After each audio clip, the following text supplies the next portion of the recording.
Well, dear students, good morning. Myself, Dr. Ashish Garg, Associate Professor in Chemistry, SET, R.N. Ruia, Government College, Ramgarh Shekhawati, district Sikar, Rajasthan. बच्चों, BSc part third में first paper inorganic chemistry हमने topic start किया हुआ है metal ligand bonding in transition metal complexes की संक्रमण धातुओं में लिगेंड्स के साथ जो कॉम्प्लेक्सेस बनते हैं उनमें टाइप ऑफ बॉन्डिंग किस तरह की होती है। सो this is our fourth part. बच्चों, मैंने इससे पहले इस चैप्टर के 3 पार्ट अपलोड किए हैं और यहां पर ये जो फोर्थ पार्ट है बच्चों, ये हम पढ़ रहे हैं ऑक्टाहेड्रल कॉम्प्लेक्सेस के लिए, राइट, अष्टफलकीय संकुलों के लिए क्रिस्टल फील्ड थ्योरी। तो देखिए बच्चों, यहां पर थर्ड पार्ट का ये कंटिन्यू पार्ट है। तो बच्चों देखिए, मैंने आपको ये बताया था कि किस तरह से ऑक्टाहेड्रल कॉम्प्लेक्सेस में जब मेटल को लिगेंड्स अप्रोच करते हैं, देखिए बच्चों, ऑक्टाहेड्रल कॉम्प्लेक्सेस में नंबर ऑफ 6 लिगेंड्स, राइट, यहां पर 6 लिगेंड्स मेटल को जब अप्रोच करते हैं तो ये 6 लिगेंड्स मेटल के डी कक्षकों को डी कक्षकों के साथ इंटरेक्शन करते हैं, राइट। लेकिन ये इंटरेक्शन, जो भी रिएक्शन होती है, ये इक्वली नहीं होती। तो ऐसी स्थिति में ट्रांजिशन मेटल्स के डी ऑर्बिटल्स, जो कि 5 प्रकार के होते हैं, मैंने ऑर्बिटल्स के बारे में इससे पहले वाले पार्ट्स में बताया है। तो बच्चों, डी ऑर्बिटल्स 5 प्रकार के होते हैं, dxy, dxz, dyz, dx2, y2 and dz2। तो होता क्या है कि ये डी ऑर्बिटल्स 2 भागों में डिवाइड हो जाते हैं और इन्हें हम नाम देते हैं T2G and EG orbitals, right. देखिए बच्चों, यहां पर मैंने स्प्लिटिंग शो की है और मैं आपको बता दूं कि इससे पहले मैंने आपको बताया था कि क्यों T2G ऑर्बिटल्स, बच्चों T2G ऑर्बिटल्स कौन से होते हैं, dxy, dxz, dyz, okay, and EG orbitals कौन से होते हैं, dx2, y2 and dz2। D orbitals, right, जो समान ऊर्जा के होते हैं। बच्चों देखिए, यहां पर है free metal ion, these are the equal, समान ऊर्जा के डी कक्षक। तो डी ऑर्बिटल्स जो समान ऊर्जा के होते हैं, ये डी ऑर्बिटल्स 2 भागों में डिवाइड होते हैं। यहां पर लोअर एनर्जी के T2G ऑर्बिटल्स और T2G ऑर्बिटल्स में कौन से ऑर्बिटल्स होते हैं, dxy, dxz, dyz। बच्चों देखिए, ये तीनों orbitals dxy, dxz, dyz, these orbitals lies in between the axis, है ना। ये आप देखेंगे कि dxy तो एक्सिस के बीच के अंदर ये कक्षक होते हैं, डबल शेप, फाइन। तीनों ऑर्बिटल्स एक्सिस के बीच में स्थित होते हैं, राइट, जबकि 2 orbitals dx2, y2 and dz2, ये 2 कक्षक अपॉन द एक्सिस। मैंने बच्चों यहां पर चित्र बनाया था पार्ट थर्ड के अंदर और उसमें अच्छी तरह से एक्सप्लेन किया है इस बात को। तो देखिए क्या होता है, जो ऑर्बिटल्स संक्रमण धातु के वे ऑर्बिटल जो कि अपॉन द एक्सिस होते हैं, कौन से वाले, dx2, y2 एंड dz2।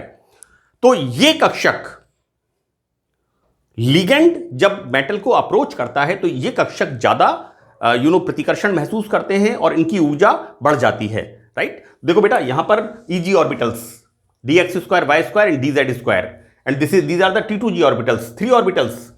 मैं इसको अभी यहां पर बताऊंगा। देखिए, these are the 3 orbitals and these are the EG orbitals, right.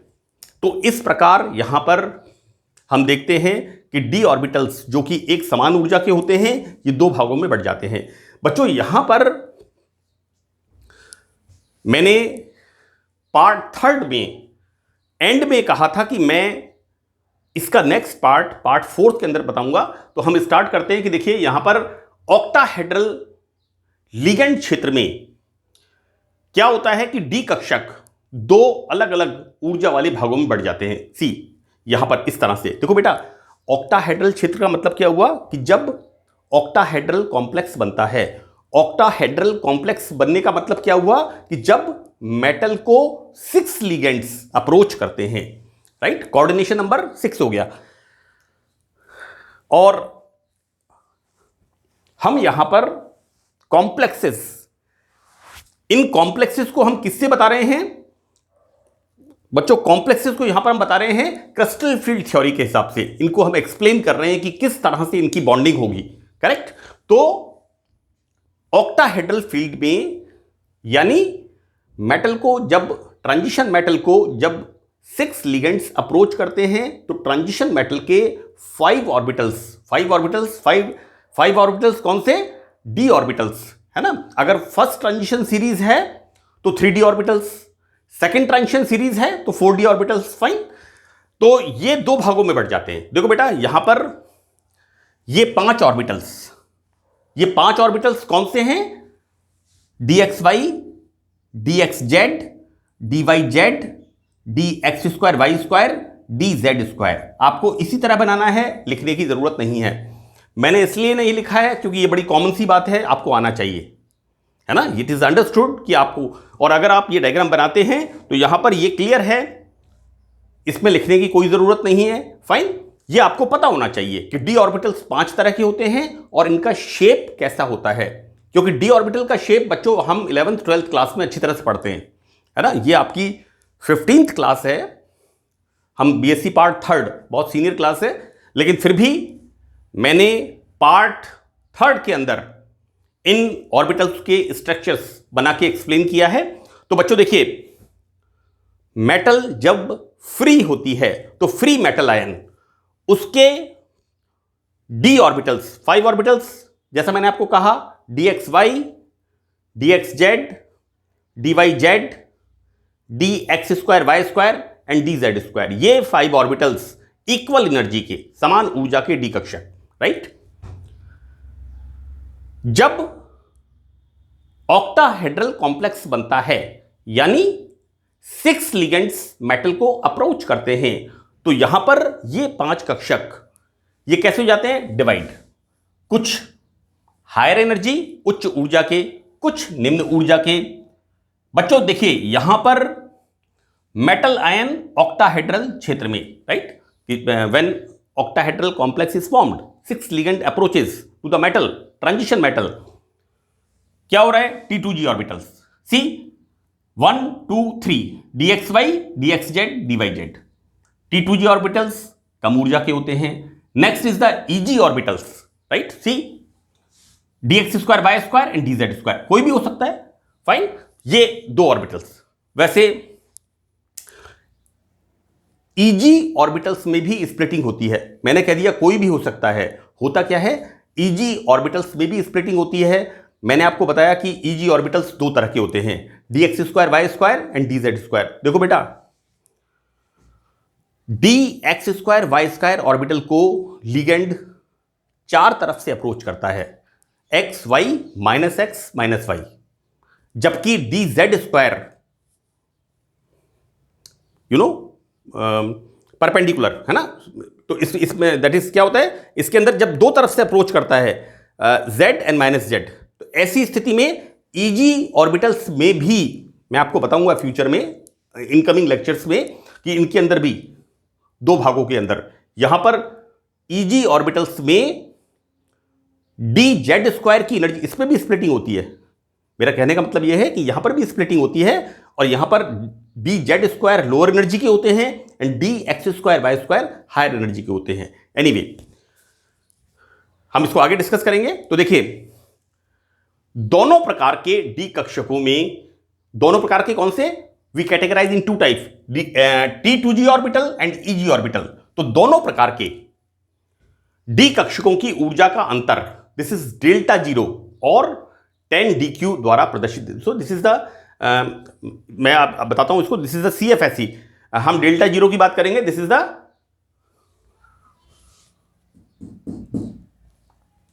CFSE crystal field stabilization energy, मैं बताता हूं आगे से, तो 10 DQ द्वारा प्रदर्शित करते हैं। देखिए बच्चों, Eg ऑर्बिटल्स औसत ऊर्जा स्तर से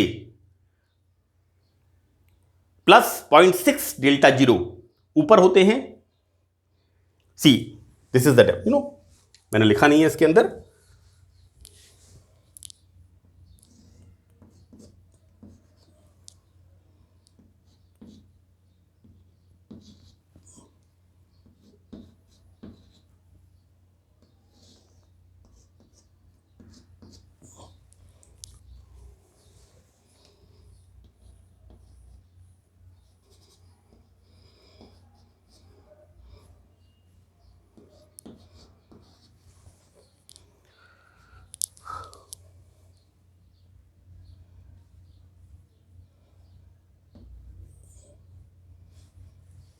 तो बच्चों देखिए यहां पर क्या हो रहा है,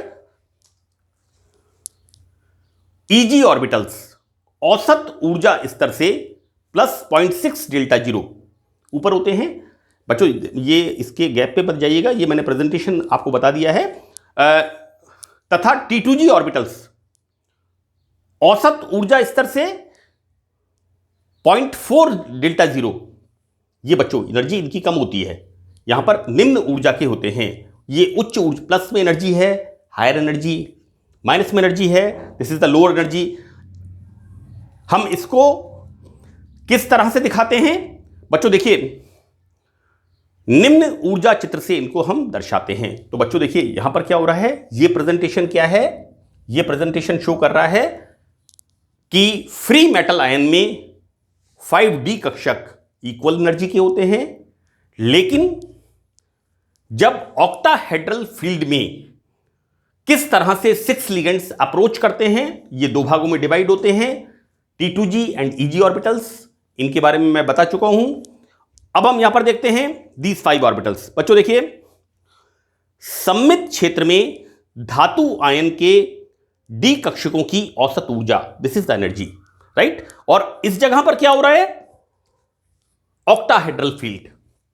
देखो बेटा, अष्टफलकीय क्षेत्र में धातु के D कक्षकों की ऊर्जा, जैसा मैंने ऊपर बताया कि D कक्षक T2G orbitals and Eg orbitals, यहां पर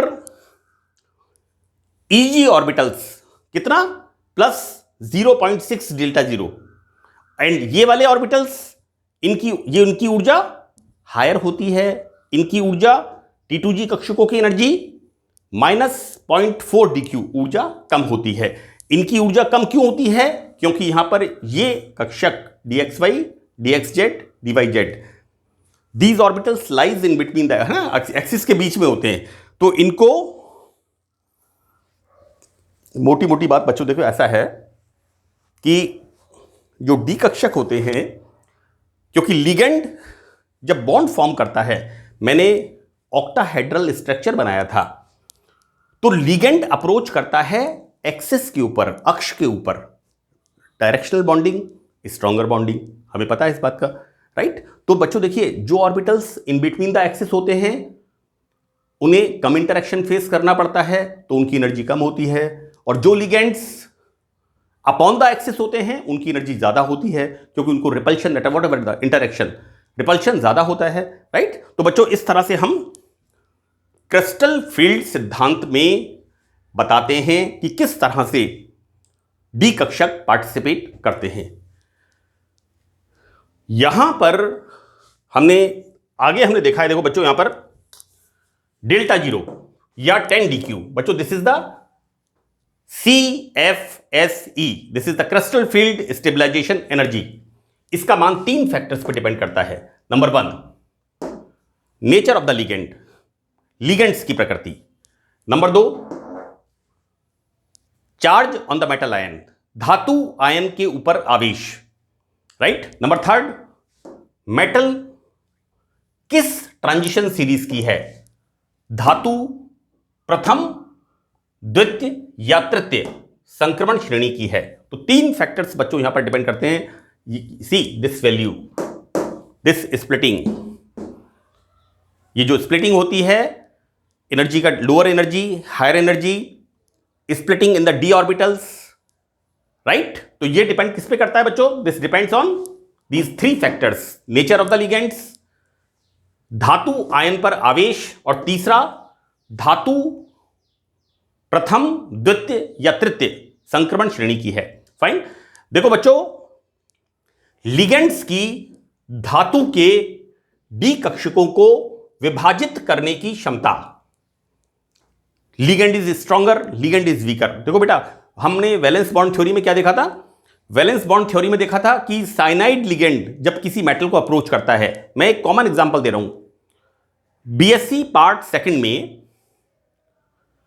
मैंने valence bond theory, coordination compounds जो चैप्टर नोट्स डाले हैं बच्चों, देखिए, तो वहां पर हमने क्या पढ़ा है? देखिए, ये हम क्या पढ़ रहे हैं वैलेंस बॉन्ड थ्योरी के बाद, crystal field theory, BSc part third, senior class है।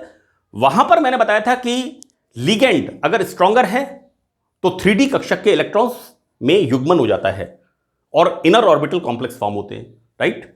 और यदि लिगेंड वीक है, हम कहते हैं जी 3D ऑर्बिटल्स का युग्मन नहीं होता, उनके अंदर पेयरिंग नहीं होती, और हम बताते हैं आउटर ऑर्बिटल कॉम्प्लेक्स। यानी कोई, मैंने मेरे फर्स्ट लेक्चर में बताया है कि आउटर ऑर्बिटल कॉम्प्लेक्स क्यों बनेगा, इनर ऑर्बिटल कॉम्प्लेक्स क्यों बनेगा, कुछ पता नहीं है, राइट। तो ये this is the demerit of the valence bond theory. अब यहां पर भी ये जो स्प्लिटिंग है, ये स्प्लिटिंग किस पे डिपेंड कर रही है? लिगेंड इज स्ट्रॉन्गर और लिगेंड इज वीकर, राइट। यहां पर देखिए, लिगेंड्स की धातु के डी कक्षकों को विभाजित करने की क्षमता के आधार पर एक श्रेणी में क्रमबद्ध किया गया है, जिसे स्पेक्ट्रोकेमिकल सीरीज कहते हैं। बच्चों, दिस इज सी, ये बहुत लंबी सीरीज है, लेकिन मैंने बच्चों यहां पर थोड़ा सा ही लिखा है ना, क्योंकि अननेसेसरी बर्डन बच्चों के लिए क्रिएट करना ठीक नहीं है। मैंने यहां पर थोड़ा सा सिर्फ ये आपको बता दिया है, और अगर आपको कोई इस तरह की सीरीज देखनी है तो आप किसी भी ऑथर की किताब को लेकर के उसमें स्पेक्ट्रोकेमिकल सीरीज देख सकते हैं। वैसे मैं आपको बता दूं कि ये जो CFT वाला पार्ट है, कोऑर्डिनेशन केमिस्ट्री का पार्ट है, ये एक बुक आती है मदन तुली मलिक, बहुत अच्छा एक्सप्लेनेशन उसके अंदर है, it's very good book, right, अच्छी किताब है। सो दैट देखिए, यहां पर स्पेक्ट्रोकेमिकल सीरीज, बच्चों देखिए, these are the weak ligands, right, and these are the strong ligands. मैंने कहा cyanide ligand, valence bond theory में आप देखिएगा, मैंने बीएससी पार्ट सेकंड के उसमें उप सह संयोजक यौगिक है ना, कोऑर्डिनेशन कंपाउंड्स, पूरा मैंने उसके अंदर डिटेल में डाला है, और उसमें आपको ऐसे एग्जांपल मिल जाएंगे कि CN is the stronger ligand. तो 3D के कक्षक, वैलेंस बॉन्ड थ्योरी की बात कर रहा हूं मैं, 3D के कक्षक में युग्मन हो जाता है और इनर ऑर्बिटल कॉम्प्लेक्स बनते हैं, राइट। तो यहां पर भी हम क्या बता रहे हैं कि 3D ऑर्बिटल्स में जो स्प्लिटिंग होती है, राइट। तो बच्चों देखिए, हमने बताया this iodide is less than bromide, is less than chloride, is less than nitrate, is less than fluoride, right. So this is the series, this is the strongest one, right. तो weaker ligand and stronger ligand, so this is the spectrochemical series. Clear? देखिए, कहने का मतलब यहां पर यह है कि भैया पावरफुल होगा तो स्प्लिटिंग ज्यादा हो जाएगी, कम पावरफुल होगा तो स्प्लिटिंग कम होगी, जिसमें ताकत ज्यादा होगी वो ज्यादा कर लेगा, है ना। हम एक नेचर की बात करते हैं। यहां पर देखिए, अष्टफलकीय क्षेत्र में T2G कक्षकों में धातु इलेक्ट्रॉन्स के आने से ऊर्जा का उत्सर्जन होता है। देखो बेटा, क्या हो रहा है कि इनके अंदर, मैं आगे इसके अंदर डायग्राम बना के बताऊंगा नेक्स्ट पार्ट में, अभी हम इसको कंटिन्यू करेंगे फोर्थ पार्ट को, कि इनके अंदर मेटल के इलेक्ट्रॉन्स जब इनके अंदर जाएंगे, बच्चों लोअर एनर्जी के है ना, पहले इलेक्ट्रॉन लोअर एनर्जी वाले में जाएंगे, है ना। यहां पर जो इलेक्ट्रॉन्स हैं उपलब्ध, पहले इसके अंदर जाएंगे, देन इसके अंदर फिलअप होंगे। तो यहां पर ऑक्टाहेड्रल फील्ड में T2G कक्षकों में धातु इलेक्ट्रॉन्स के आने से जो मेटल के डी कक्षकों में इलेक्ट्रॉन उपस्थित होते हैं, 3D कक्षकों में हम बात करते हैं ना कोबाल्ट 3+, तो कोबाल्ट 3+ के बाद जो कोबाल्ट के 3d ऑर्बिटल्स में इलेक्ट्रॉन हैं वो कहां आएंगे? पहले इसके अंदर, राइट। देखें, ऊर्जा का उत्सर्जन होता है एवं ईजी कक्षकों में जाने से ऊर्जा का अवशोषण होता है। बच्चों देखिए, लोअर एनर्जी के हैं, राइट, तो ऊर्जा बाहर निकलती है। ये चूंकि हायर एनर्जी के हैं तो यहां पर एनर्जी एब्जॉर्ब होती है, ऊर्जा का अवशोषण होता है।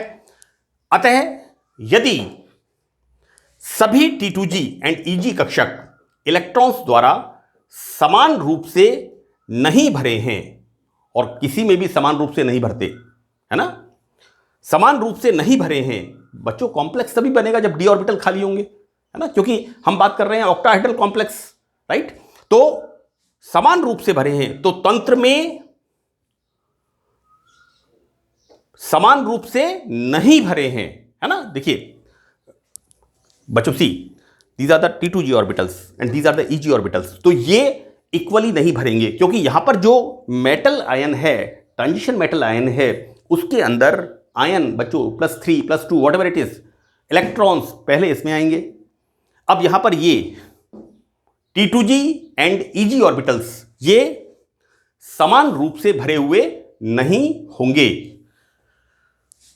तो यहां पर क्या होगा, इस सिस्टम में कुछ ऊर्जा अवश्य निकलती है। अतः इसे कहते हैं crystal field stabilization energy. This is the CFSE बच्चों, C, राइट। हम इसकी बात करेंगे नेक्स्ट पार्ट के अंदर।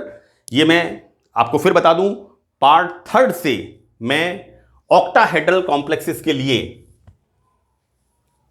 किस तरह से हम इसको क्रिस्टल फील्ड सिद्धांत से समझाते हैं, इसको मैंने कंटिन्यू किया है बच्चों। मैं इसको वापस नेक्स्ट पार्ट 5th के अंदर इसे कंटिन्यू करूंगा। तो इस सेशन में इतना ही। That's all in this lecture. Thank you very much.